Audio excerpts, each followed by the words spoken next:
Soomaaliya waxa la yiraahdaa 70 boqolkiiba waa dhalinyaro marka siyaasadda waxa la wareegi doona saadaasheedu waxay tahay jiilkii cusbaa oo ka dambeeyay kacaankii dadkii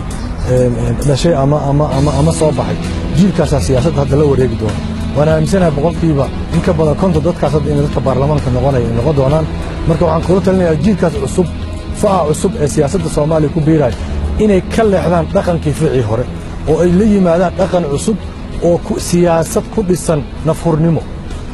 siyaasadda Soomaaliya inta taariikhda iyo magaca kule aswaaalaha ato ama ka hor sidii Maxamed Cabdullaahi Xasan ama dadkii halganka iyo sharafta iyo magaca siyaasadda Soomaaliya taariikhdeeda kule waxay ahaayeen dad lagu yaqaan nafhurnimo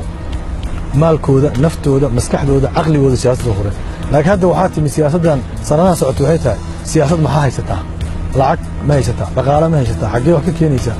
yaa ku wata yaa siyaasad noocaas ay noqoto waxaan u baahanahay jiilkan cusub ama facan cusub inay soo celiyaan siyaasaddii nafhurnimada siyaasaddii lagu yaqaanay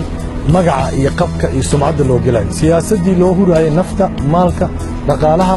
iyo maskaxda iyo muruqa loo huraayay inay soo celiyaan oo siyaasad sharaf iyo karaamad lagu tartamayo prestige iyo magac laga raadinayo legacy iyo taariikh laga doonayo inay noqotaan rabnaa siyaasadda hadda soo socota oo laga baxo siyaasaddii musuqmaasuqa iyo maxaa haysataa iyo yaa ina adeerka yaa ku wata iyo in laga baxo waxaana jidkaas ka heli kara dhalinyarada Soomaaliyeed waxayna ku soo horseedi karaan waxaan joognaa wax la yiraahdo age of information waxaan joognaa casrigii